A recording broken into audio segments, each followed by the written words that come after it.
Assalamualaikum warahmatullahi wabarakatuh.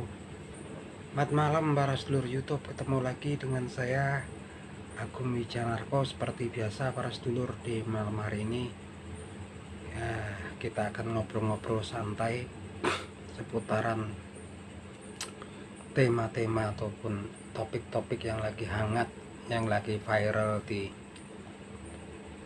media sosial, teman-teman. Jadi teman-teman, yang lagi viral sekarang ini ya teman-teman, konflik internal ya, yang kemarin-kemarin ya, memang udah lama, kayaknya udah berapa bulan belakangan ini, antara orang-orang yang mengeklaim mereka adalah keturunan, memiliki garis keturunan ataupun nasab kepada Nabi Muhammad SAW. Kemudian ada beberapa pihak juga yang masih dalam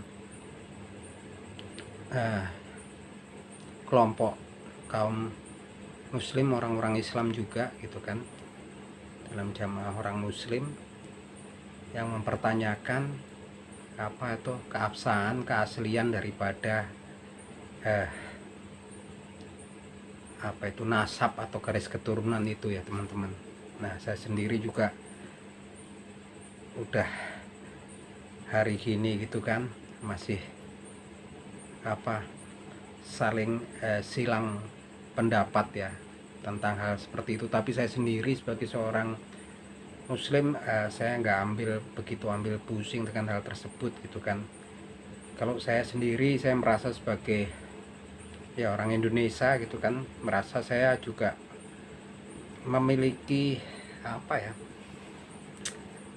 memiliki kemerdekaan berpikir, memiliki kemampuan untuk berpikir, membedakan mana yang benar dan mana yang nggak benar gitu kan. Yang jelas kalau kita lihat memang ada satu kelompok yang memang sangat berlebihan sekali ya.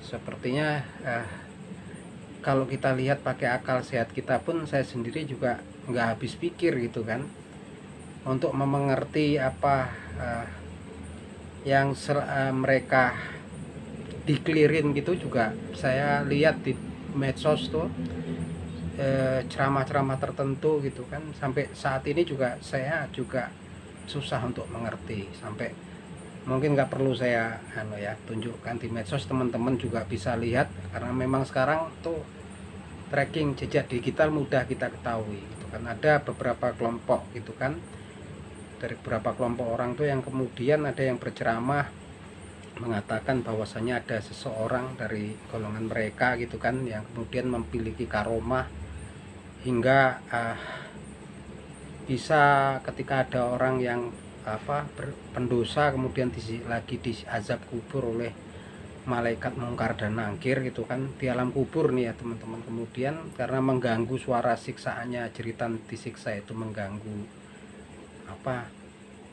orang yang alim ini tadi dari golongan mereka, itu bisa masuk ke alam kubur dan kemudian mengusir malaikat mungkar dan nangkir. Nah, ini sepertinya cerita-cerita ya, atau hikayat atau gimana gitu. Saya sendiri juga nggak begitu mengerti, karena kalau saya pikir terlalu mendalam justru kemudian timbul pertentangan ya. Karena dikatakan bahwasanya tentang alam kubur itu sendiri juga informasinya nggak banyak, dan dikatakan juga bahwasanya tentang alam kubur itu, kalaupun memang ada yang bisa mendengar roh manusia yang disiksa di alam kubur, itu bukan jin dan manusia ya, selain jin dan manusia mungkin ya hewan dan tumbuh-tumbuhan gitu kan teman-teman. Nah, ini ada manusia bahkan bisa mengusir malaikat mungkar dan nangkir ya, hanya karena masalah sepele, jeritan orang yang disiksa itu mengganggu kekusukan orang tersebut ketika berzikir kepada Allah Subhanahu wa taala. Terlepas cerita ini benar atau tidak, itu ya namanya juga cerita, ataupun mungkin kalau menurut orang-orang tertentu yang mungkin pernah terjadi yang seperti itu. Tapi untuk saya sendiri juga, saya nggak mau ya mempercayai daripada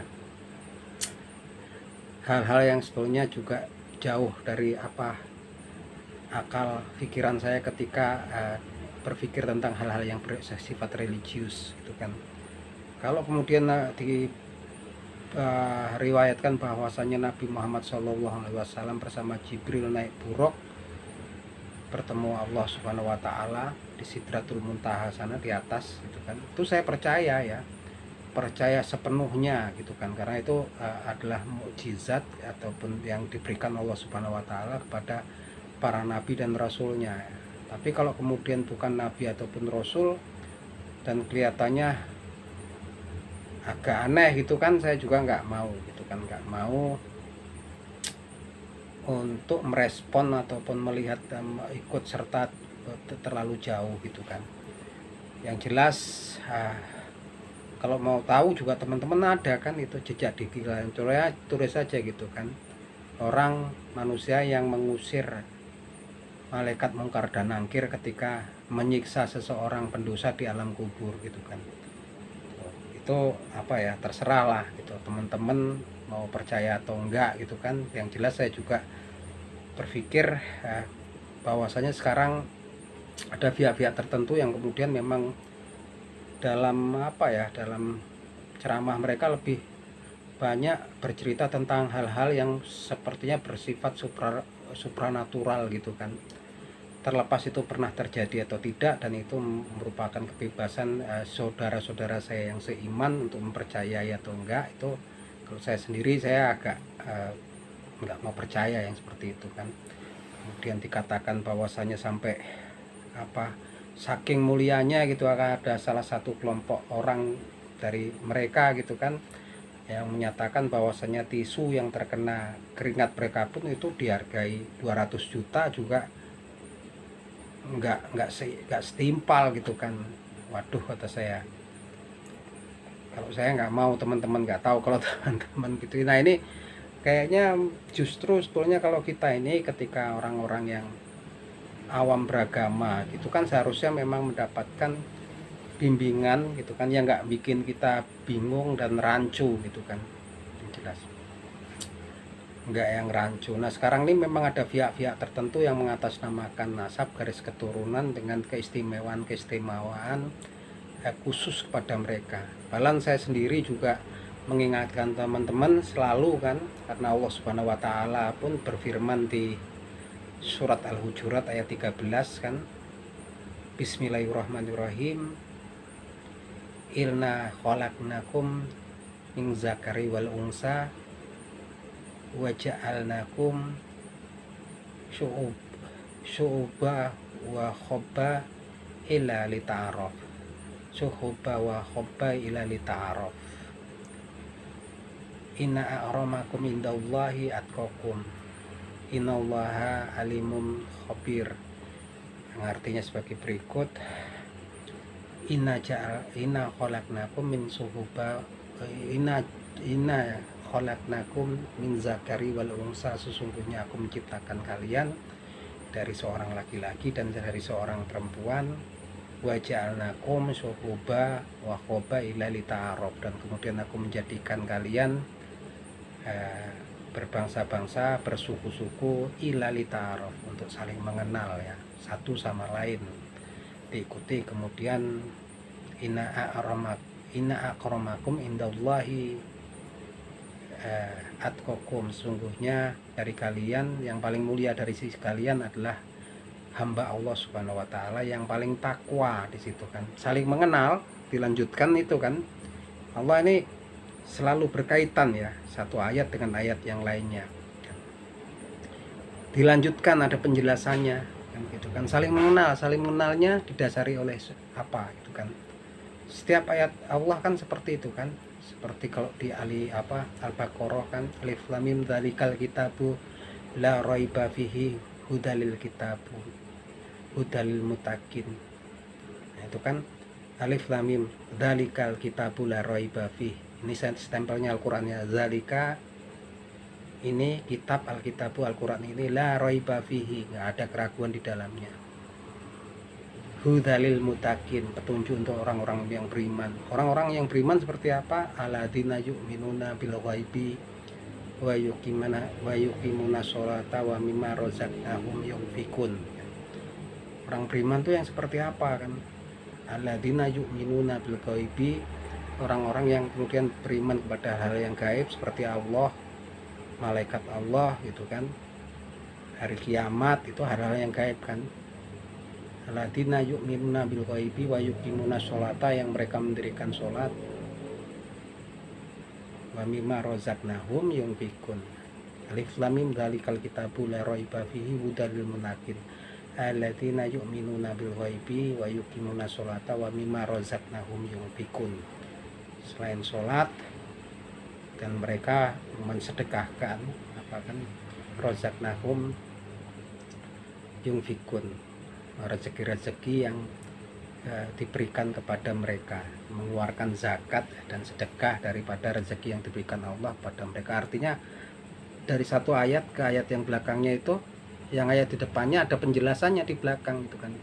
Nah sama ketika ini dikatakan kan apa, ilali ta'aruf, untuk saling mengenal, dilanjutkan ini kan bersambung ya.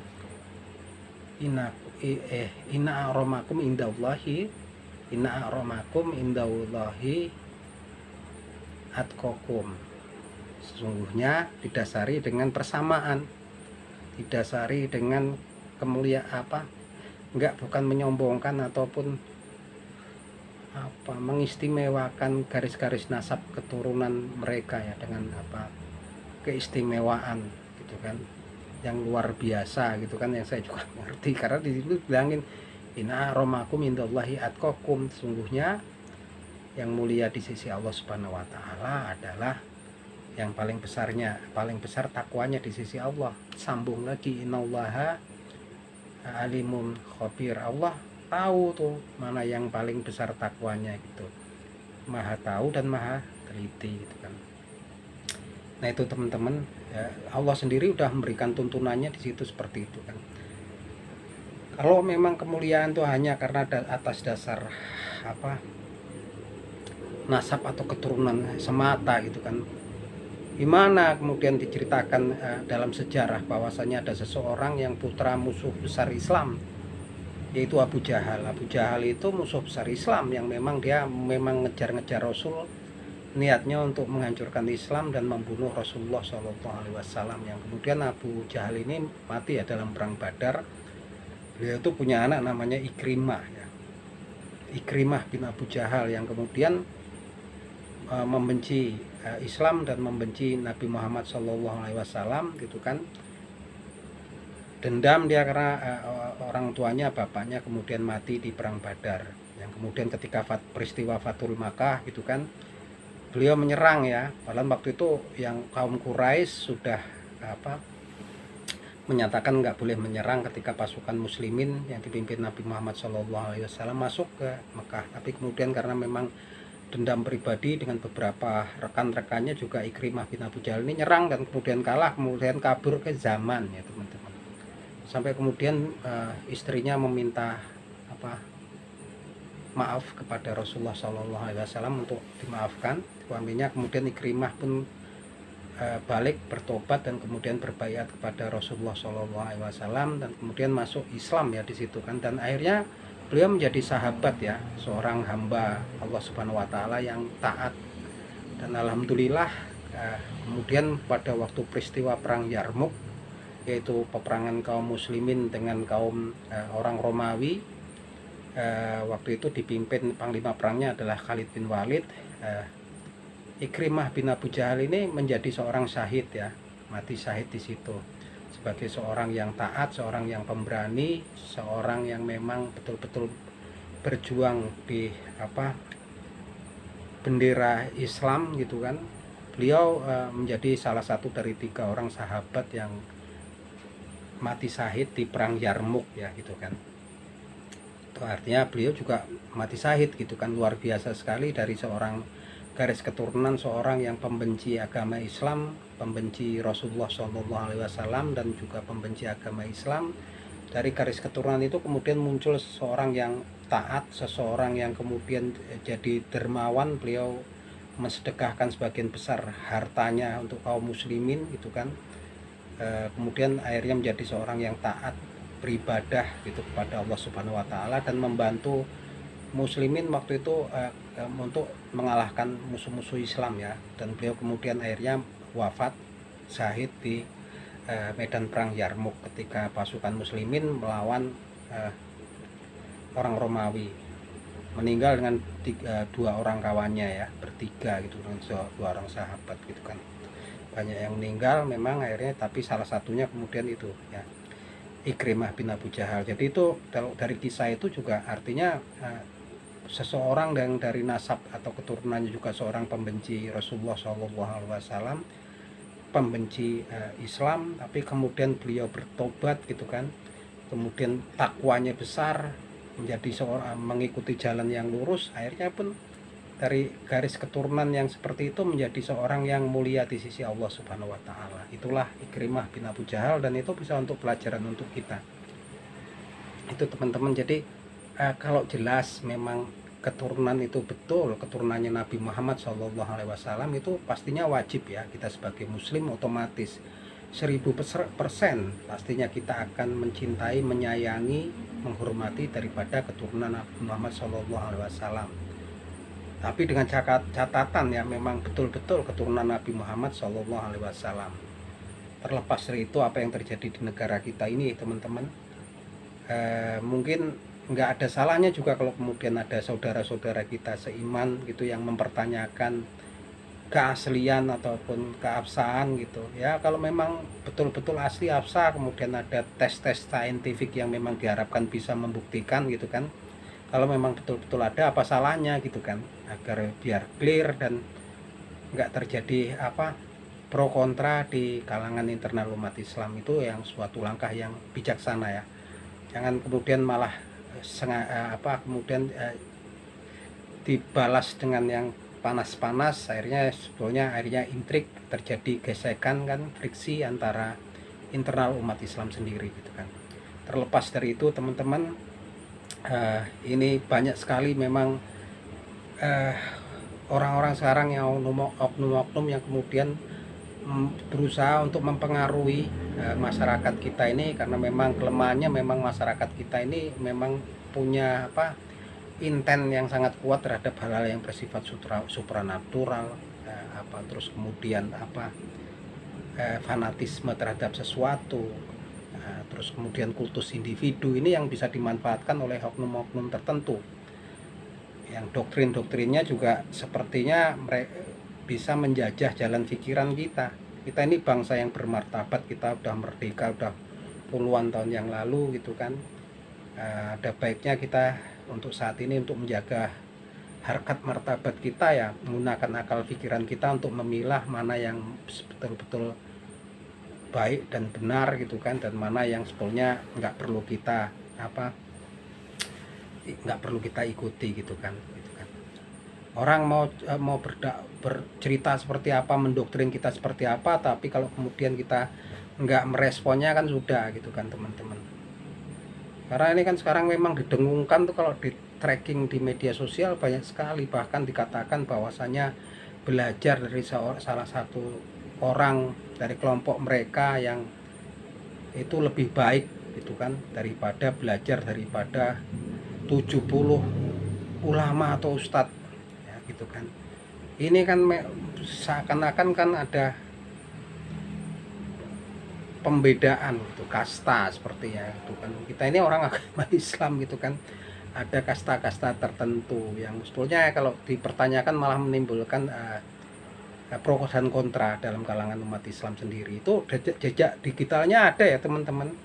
Saya cuma nggak mau tampilin, teman-teman bisa lihat sendiri di YouTube gitu kan, bahwasanya belajar dari salah satu orang dari kelompok mereka itu akan lebih baik daripada belajar daripada 70 ulama gitu kan, 70 ustadz gitu kan. Ini kan memang kemudian mengkotak-kotakkan orang-orang di tempat kita, yang kemudian sepertinya membentuk tingkatan-tingkatan tertentu dalam kelompok masyarakat gitu, utamanya di kelompok kaum muslim gitu kan.